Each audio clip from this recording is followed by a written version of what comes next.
Our message to the world has to be this: if you come here illegally, you will be deported.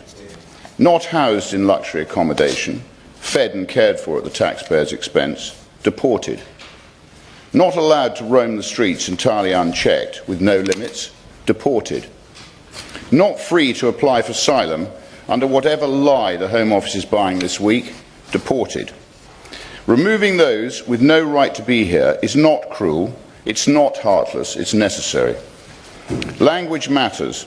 These men are not desperate asylum seekers, they are not irregular migrants, they are illegal migrants, and they should be treated as such. Why do people go into people's country without the necessary process, without taking the right measures to go into those countries? Could it be they have an ulterior motive to unleash terror in those countries? The reason why they don't go with the right document? It's quite interesting that authorities, members of the United Kingdom Parliament, are now taking it upon themselves to see how to make laws that will contain the influx of illegal migrants into their country. Let's watch this video together. Our message to the world has to be this: if you come here illegally, you will be deported. Not housed in luxury accommodation, fed and cared for at the taxpayer's expense, deported. Not allowed to roam the streets entirely unchecked, with no limits, deported. Not free to apply for asylum under whatever lie the Home Office is buying this week, deported. Removing those with no right to be here is not cruel, it's not heartless, it's necessary. Language matters. These men are not desperate asylum seekers, they are not irregular migrants, they are illegal migrants, and they should be treated as such. Spreading them across the country into unsuspecting communities is pure insanity. Ask yourselves honestly, if a hotel at the bottom of your road was suddenly filled overnight with young foreign males who have entered the country almost entirely unchecked, would you be happy for your teenage daughter to go out after dark? If the answer is no, the answer is no. If you, I will give way. Thank the honourable member for giving way. Does he agree with me that women across the country face very difficult situations working home at night, and often the tone of debate is incredibly important to maintain our safety in all situations? I thank the honourable member for the question. I don't think the tone of the debate is in any way relevant to this. What's relevant to this is what the government does to protect the interests of the British people. So the answer is no. If you disagree, you're even more deluded than the Home Office. When I try to explore the actual cost of these hotels and the surrounding healthcare, travel, translation, recreational activities and more, I'm denied vast swathes of information by the Home Office. It's a cover-up. They say the Home Office doesn't pay for X or Y. That's because it's all subcontracted out on billion-pound contracts spread over 10 years. The list of further subcontractors on these contracts are fully redacted.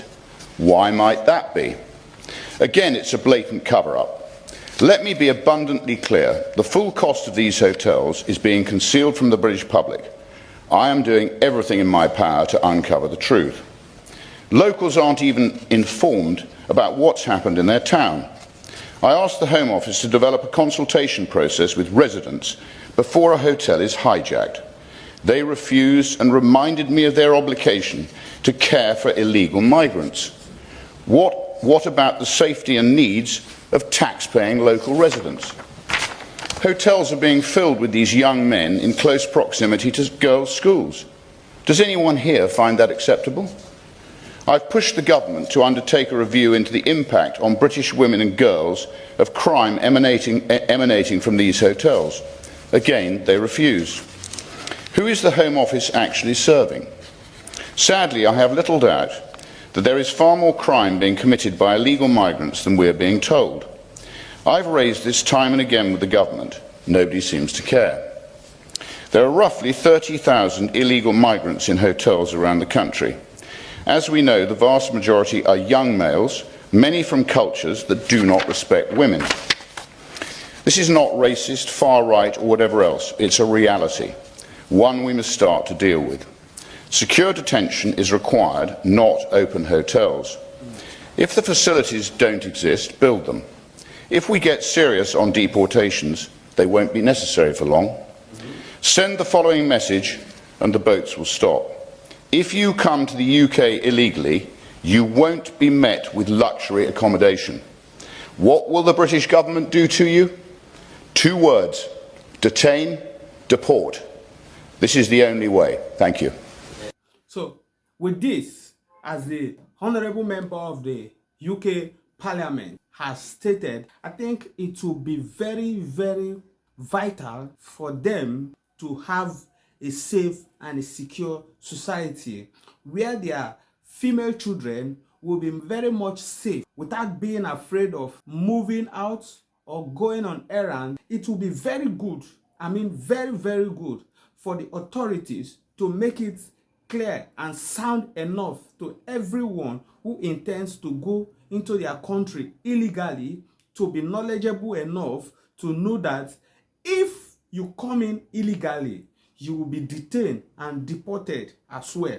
These are just the simple things countries like the United Arab Emirates and the Polish authority are taking to have a safe and secure society for their citizens who are law-abiding. If authorities in the UK take same proactive measure, I bet you they will have a safe society where people will not just come in from the borders or with a small boat, and then after they are welcome into their country, they become a menace to their society. This will be the best for them. If such rules, such order, such prayers is being implemented in the parliament and then extended to the executive arm of the government for further implementation, I can assure you that the United Kingdom will be a safe society for its own interests and far more better for the national security of their citizens as well.